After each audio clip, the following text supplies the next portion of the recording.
Halo siswa-siswaku yang ada di rumah, uh, kembali lagi bersama saya Hendro Lumnon dalam materi perkembangbiakan pada tumbuhan dan hewan. Ini merupakan materi IPA kelas 9 semester 1 sehabis materi dari reproduksi pada manusia. Jadi materi kita pada saat ini yaitu sistem perkembangbiakan pada tumbuhan dan hewan.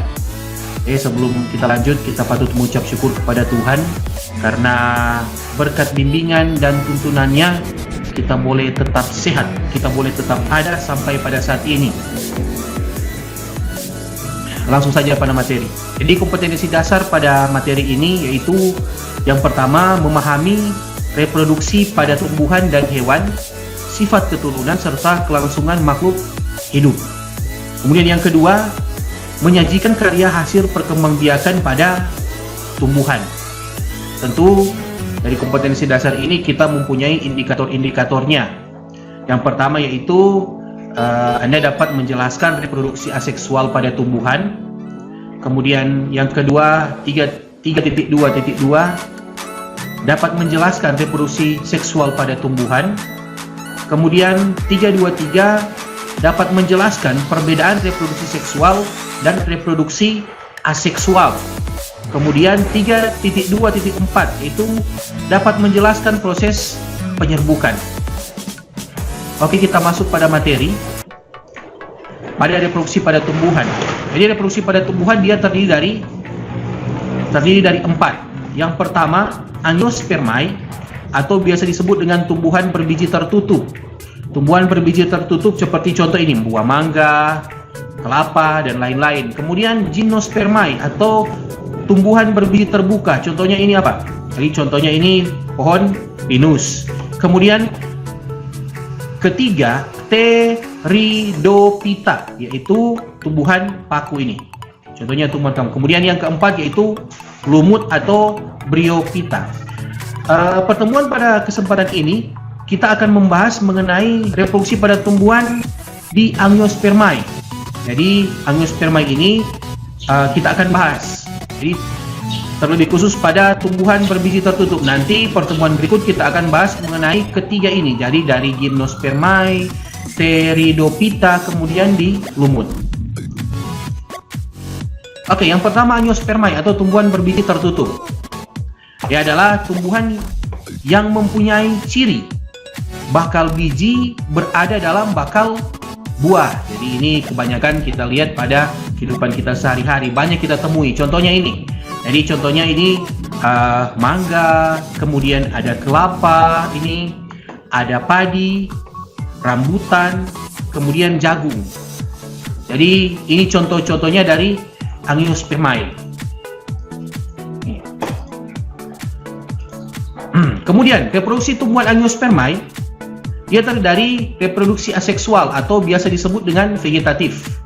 Ini, jadi reproduksi aseksual alami itu tumbuhan yang dapat bereproduksi dengan bagian tubuhnya tanpa bantuan manusia. Jadi reproduksinya dia reproduksi sendiri tanpa bantuan dari manusia. Ini dia. Jadi cara reproduksi aseksual alami. Jadi ada contoh di sini, ada rizoma, kemudian stolon, kemudian ketiga umbi lapis, kemudian keempat umbi batang, dan kelima kuncup adventif daun. Nanti kita akan bahas ini kelima ini. Jadi rizoma itu bagaimana? Contoh-contohnya stolon, umbi lapis, umbi batang, kemudian kuncup adventif daun. Kalau pertama kita akan bahas mengenai rizoma. Ini, apa sih rizoma itu? Jadi rizoma itu adalah batang yang ada di dalam tanah, itu terdapat ruas dan buku. Contohnya apa? Ayo. Jadi ada batang yang ada di dalam tanah, itu terdapat ruas dan buku. Jadi contohnya ini. Jadi ini kebanyakan banyak kita temui pada kehidupan kita sehari-hari. Misalkan jahe. Ini kan ada batang, ada ruas dan buku ini. Kemudian ada kunyit ini. Kemudian ada temulawak. Kemudian ada lengkuas. Jadi manfaat-manfaat dari jahe, kunyit, temulawak, dan lengkuas sudah Anda ketahui banyak di manfaat. Kemudian kedua, stolon. adalah batang tumbuhan yang menjalar di atas tanah. Contohnya apa ya? Kalau batang tumbuhan, nah ini, jadi contohnya stroberi. Jadi ini ada contohnya stroberi di sini. Kemudian batangnya dia menjalar di atas tanah. Ini dia. Dia dapat menjadi individu yang baru ini. Jadi dia menjalar di atas tanah, kemudian dia berakar. Ini contohnya. Kemudian yang ketiga, umbi lapis. Jadi itu umbi lapis karena apa? Dia memperlihatkan susunan berlapis-lapis yang terdiri atas daun yang menebal, lunak dan berdaging, dan batang yang berupa bagian kecil pada bagian bawah umbi lapis yang disebut dengan cakram. Contohnya apa ya? Apa? Coba contohnya. Nah, ini contohnya bawang merah. Dia di sini ada cakram, kemudian ada lapisan daun. Ini. Jadi ini umbi lapis. Jadi dia ada atas daun itu yang menebal, ada lunak, berdaging, dan batang yang berupa bagian kecil pada bagian bawah umbi lapis yang disebut dengan cakram. Kemudian keempat, umbi batang. Ini, umbi batang adalah tumbuhan yang mengalami pembengkakan pada batang di dalam tanah dan berisi cadangan makanan. Nah, ini contoh kebanyakan pembengkakan di dalam tanah. Contohnya ini kentang. Nah, ini kentang ya, kalau misalkan dia akan berkembang biak, akan menjadi banyak, dia ada yang disebut dengan kuncup. Ini kuncup. Ini akan bertumbuh. Ini itu kuncup. Ini contohnya umbi batang.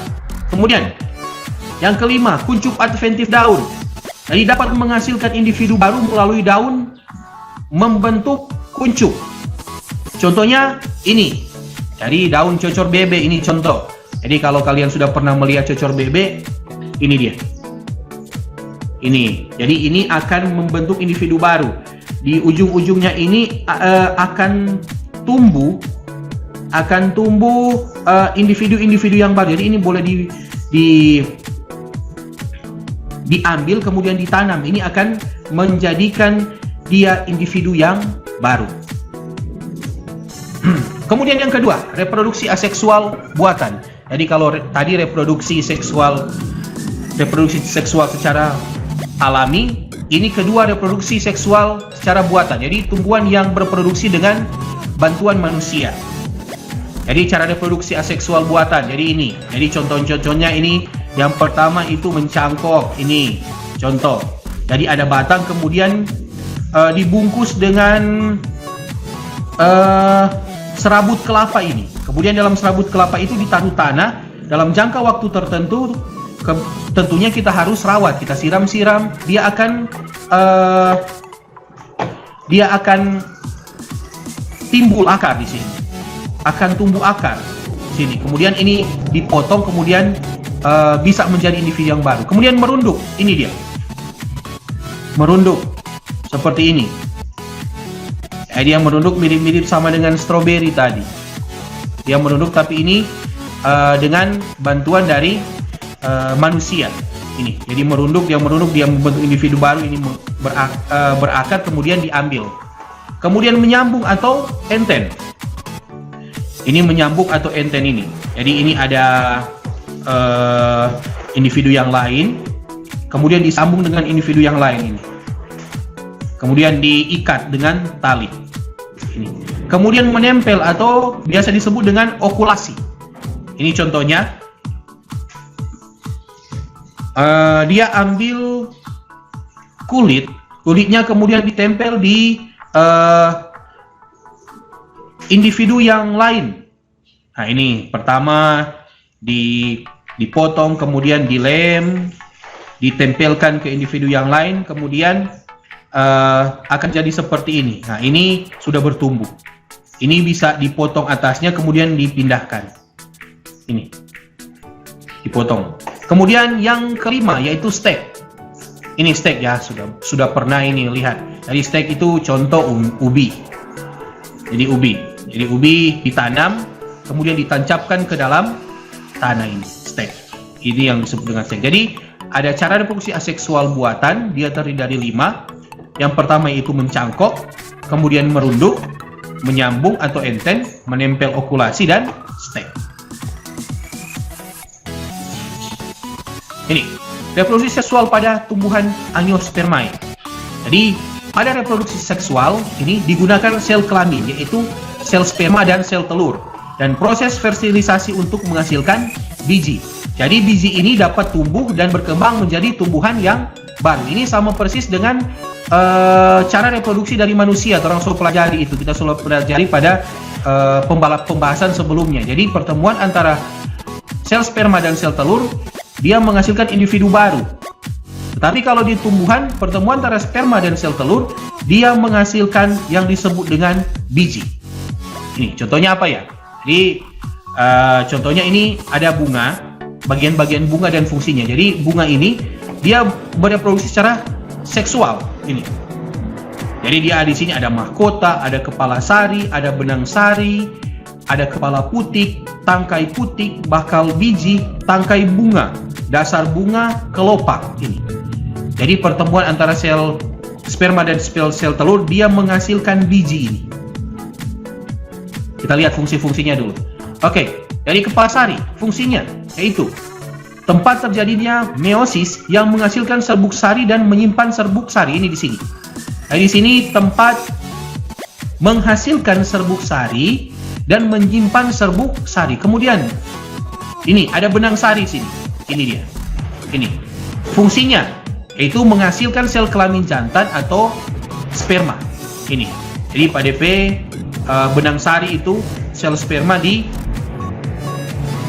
dibentuk menghasilkan sel sperma. Kemudian kepala putik. Ini kepala putik.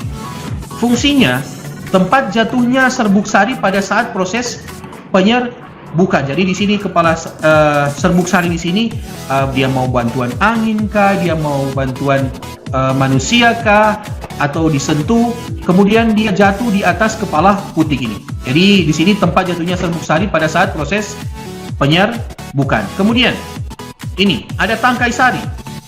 Ini. Itu tempat jatuhnya serbuk sari pada saat proses penyerbukan. Ini sama dia. Ini dia. Mirip. Kemudian ada bakal biji. Jadi ini tempat bertemunya sel sperma dan sel telur melalui penyerbukan. Jadi ini. Jadi Sarso singgung tadi di dalam ini ada tempat terjadinya pertemuan antara sel sperma dan sel telur. Sel sperma dan sel telur sehingga menghasilkan biji. Ini tangkai sari. Oke, diulang. Untuk tangkai sari ini tempat jatuhnya serbuk sari pada saat proses penyerbukan. Selain itu dia sebagai jalan untuk masuknya serbuk sari dan sperma, dia menuju ke bakal biji. Ini di sini dia. Jadi kalau misalkan jatuhnya serbuk sari di atas ini, kemudian diteruskan oleh tangkai putik. Ini. Lanjut. Ini tangkai bunga. Jadi tangkai bunga fungsinya itu menopang bunga dan penghubung tanaman dan bunga. Ini tangkai bunga. Kemudian dasar bunga. Ini dasar bunga, tempat melekatnya mahkota bunga. Kemudian kelopak. Fungsinya pelindung mahkota bunga ketika masih kuncup ini. Dia sebagai pelindung. Dan yang terakhir yaitu mahkota, ini tentunya sebagai perhiasan bunga. Jadi sebagai perhiasan bunga, menarik perhatian serangga dan hewan lain untuk hinggap di bunga ini. Jadi ini penampang dari bunga, kemudian fungsi-fungsinya ini. Ini. Tadi kita bicara mengenai bunga dan proses bunga dan fungsi-fungsinya. Sekarang kita masuk pada penyerbukan atau biasa disebut dengan polinasi. Jadi penyerbukan ini dia ada kaitannya dengan bunga tadi karena proses pertemuan antara menempelnya serbuk sari di kepala putik itu yang disebut dengan polinasi. Jadi ada hubungan antara bunga tadi dan ini penyerbukan. Ini dia. Jadi proses menempelnya serbuk sari di kepala putik disebut dengan polinasi atau penyerbukan. Jadi ini penyerbukan ini dia dapat dibantu oleh angin Ini. Jadi angin atau biasa disebut dengan anemogami. Jadi angin atau anemogami. Jadi ada bunga jantan ini contohnya penyerbukan polinasi. Jadi ini contoh penyerbukan polinasi. Dia ada contoh di sini jagung. Nah, ini ada jagung, tanaman jagung. Di atas ini bunga jantan yang di atas. Kemudian yang di sini, yang di sela-sela itu, yaitu bunga betina. Jadi sela-sela itu tempat dia tumbuhnya jagung, buah jagung. Ini di sini. Tentunya ini dibantu oleh angin atau anemogami. Jadi angin kemudian dia terbang, kemudian dia menempel di sela-sela dari jagung. Ini. Kemudian yang kedua, serangga atau biasa disebut dengan entomogami. Ini penyerbukan atau polinasi yang dibantu oleh serangga ini. Contohnya ini. Jadi dia menempel dari bunga satu ke bunga yang lain tanpa sadar. Dia sudah membawa serbuk sari dan hinggap di kepala putih, yaitu membentuk biji, dapat membentuk biji dan menjadi individu yang baru. Kemudian ketiga, burung atau biasa disebut ornitogami. Ini contohnya ini. Jadi sama dia, mirip persis sama dengan serangga dia. Ini. Kemudian ada kelelawar, kripterogami. Ini dia. Jadi ini ketiga ini mirip-mirip dia. Jadi ada burung, ada serangga, ada kelelawar. Ini disebut dengan kripterogami. Jadi dia hinggap di atas, dihinggap di atas bunga, kemudian dia menempel di bunga-bunga yang lain tanpa sadar. Sudah terjadi penyerbukan di situ. Kemudian yang terakhir dibantu oleh manusia atau biasa disebut dengan antropogami. Ini DP contoh. Oke, jadi ini penyerbukan polinasi, penyerbukan atau polinasi. Proses menempelnya serbuk sari di kepala putik ada 5 dia. Jadi dibantu oleh angin, serangga, burung, kelelawar dan manusia. Dia ada 5. Kita lanjut. Ini. Pada manusia ada juga disebut dengan fertilisasi. Jadi pertemuan antara sel kelamin jantan dan sel kelamin betina. Dia akan menghasilkan pembuahan atau fertilisasi. Di tumbuhan juga ada. Ini dia. Jadi peristiwa peleburan sel kelamin jantan sperma dengan sel kelamin betina atau biasa disebut dengan ovum. Jadi proses ini hanya dapat terjadi antara bunga yang sejenis. Jadi kalau dia tidak sejenis, ini proses fertilisasi dia tidak akan terjadi. Hanya terjadi kalau pada bunga yang sejenis. Ini dia. Jadi kita perhatikan ini. Di sini proses dari pembuahan atau fertilisasi. Jadi seperti singgung tadi. Ini. Jadi ada kepala putih ini di sini. Ini. Jadi kepala putih di sini tempat menempelnya serbuk sari ini. Kemudian dia di tangkai putih ini dia diteruskan ini sebagai jalan sama yang saya singgung tadi. Selain menempel dia ada jalan itu. Kemudian dari jalan ini di sini ada inti sel generatif, inti sel vegetatif, 3 sel antipoda yang ini. Kemudian dia mengalami pembuahan di sini. Bakal buah, kemudian bakal biji. Jadi di sini ada 2 sel sinorgit. Ini. Jadi di sini diperbesar ini. Jadi dia akan menghasilkan di sini sel telur, dia akan menghasilkan biji. Ini dia, endosperma dan zigot. Jadi zigot ini dia akan menghasilkan individu yang baru. Ini. Proses pembuahannya seperti ini. Oke. Ada penyerbukan, tentunya ada yang disebut dengan penyebaran biji. Jadi penyebaran biji yaitu pergerakan biji atau benih dari tumbuhan induk. Ini ada perantara sama yang tadi. Ini ada dibantu oleh angin atau biasa disebut dengan anemokori. Jadi penyebaran biji ada juga perantaranya. Anemokori atau bantuan angin. Ini contohnya ini. Bunga dandelion. Jadi kalau misalkan sudah pernah pergi ke kebun, kita banyak kali lihat seperti ini. Jadi angin bawa ini kemudian di tanpa sadar itu biji-biji itu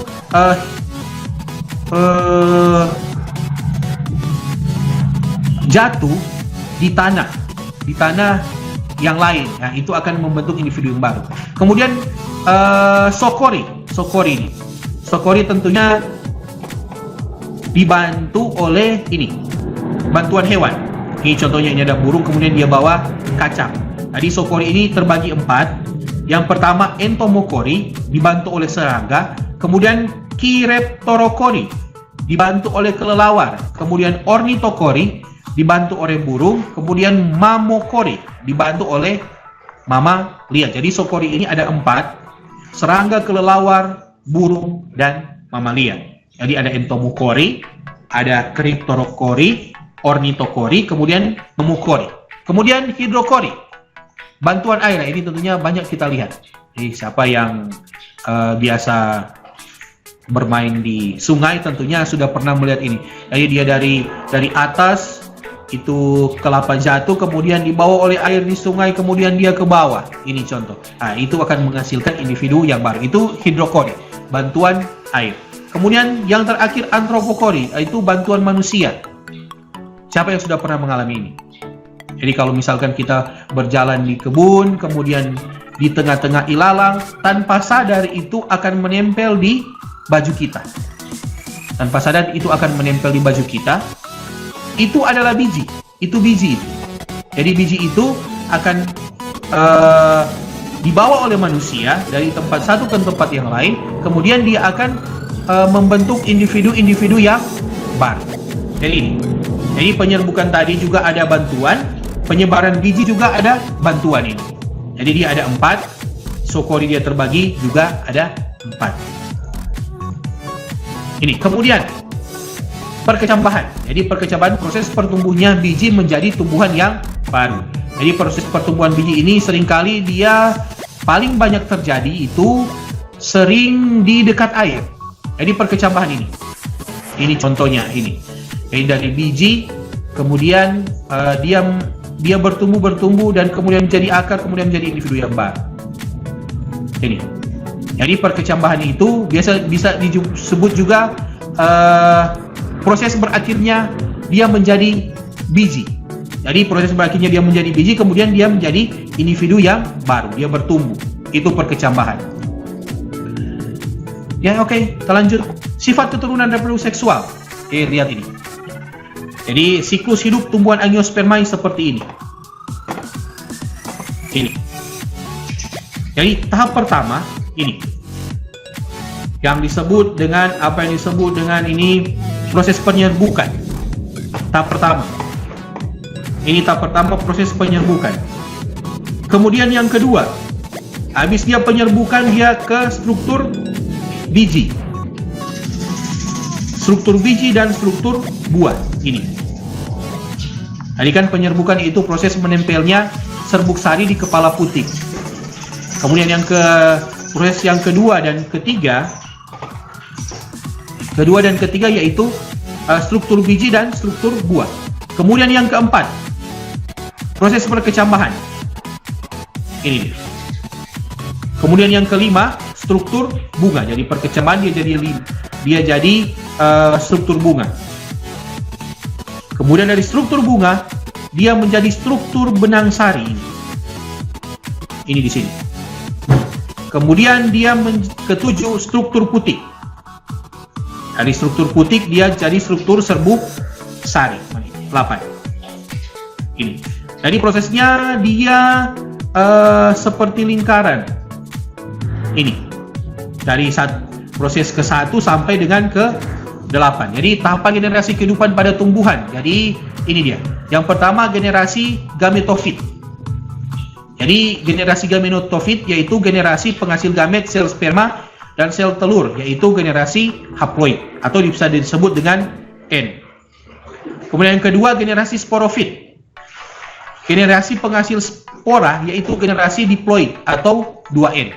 Jadi tahap generasi kehidupan pada tumbuhan dia terbagi 2. Yang pertama generasi gametofit, kemudian yang kedua generasi sporofit.